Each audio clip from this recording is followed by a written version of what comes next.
नमस्ते दोस्तों, NS TV horror stories में आपका स्वागत है।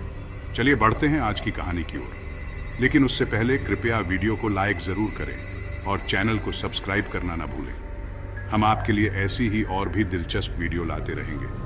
तो चलिए कहानी शुरू करते हैं। हॉस्पिटल एक ऐसी जगह है जहां हम अपनी समस्याओं के समाधान के लिए जाते हैं, सोचकर कि डॉक्टर कुछ ना कुछ इलाज जरूर कर देंगे। लेकिन क्या कोई सोच सकता है कि एक हॉस्पिटल किसी डॉक्टर के लिए भी एक भयानक जगह बन सकता है? आज की कहानी हैदराबाद के हॉस्पिटल में घटित एक भयानक घटना पर आधारित है जिसे हमें डॉ मारवा ने भेजा है। डॉ मारवा, जो 26 साल की है, MBBS की पढ़ाई के दौरान 12वां नाइट ड्यूटी के लिए पोस्टेड थी। उनके साथ उनकी 2 बैचमेट्स नव्या और रंजन भी नाइट शिफ्ट के लिए हॉस्पिटल में थी। पढ़ाई के दौरान उन्होंने 4 बेसमेंट के उस खौफनाक कमरे के बारे में बहुत कुछ सुना था। कहते हैं वहाँ एक साइकोपैथ के खिलाफ बहुत से अजीबोगरीब घटनाएं होती थी।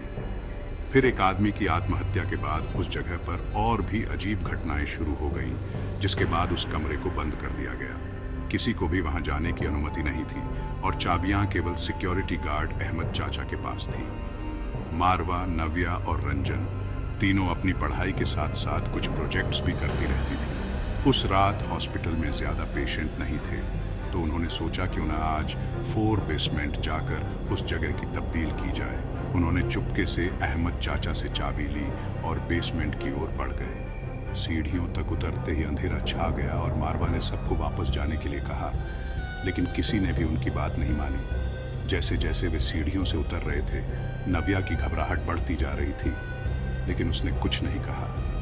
तीनों बेसमेंट में एक कमरे तक पहुंचे। हर तरफ की जगह बंद थी, लेकिन उस कमरे के आसपास बहुत जोर से हवा चल रही थी। नव्या को उस कमरे की एक खिड़की में पंखे से लटकी हुई एक आदमी की छाया दिखाई दी और वह जोर से चीख पड़ी। उसकी चीख सुनते ही वह आदमी अचानक गायब हो गया। मारवा और रंजन उसकी चीख सुनकर हंसने लगे, लेकिन नव्या कुछ भी नहीं कह पाई। वे दोनों कमरे में अंदर गए, जबकि नव्या अचानक बहुत ज्यादा ठंड महसूस करने लगी और कमरे के बाहर चली गई। कमरे के बाहर जाते ही नव्या को ऐसा लगा जैसे किसी ने उसका पैर पकड़ लिया हो और वह जोर से चीखी। इससे पहले कि मारवा और रंजन कुछ कर पाते, उन्होंने देखा कि एक डरावना आदमी नव्या को घसीटते हुए कॉरिडोर के अंत तक ले जा रहा है। नव्या की तरफ भागे, लेकिन कमरे का दरवाजा बंद हो गया और वे बाहर नहीं निकल सके। अचानक सारी लाइट्स बंद हो गई। उन्होंने दरवाजा खोलने की कोशिश की, जो आसानी से खुल गया। बेसमेंट में पूरी तरह अंधेरा था।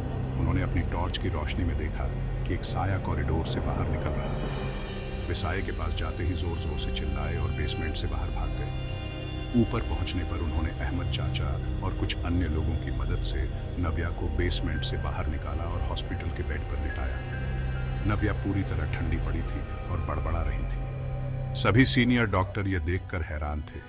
किसी को कुछ समझ नहीं आ रहा था। नव्या उस रात से 6 महीने तक कोमा में रही। होश में आने के बाद उसने कभी भी उस रात के बारे में दोबारा बात नहीं की। मारवा और रंजन आज भी अपनी उस शरारत को लेकर पछताते हैं। अगर आपको यह कहानी पसंद आई हो तो कृपया हमारे चैनल को सब्सक्राइब करें और बेल आइकन दबाएं ताकि आप आगे भी ऐसी ही और भूतिया कहानियां सुन सकें।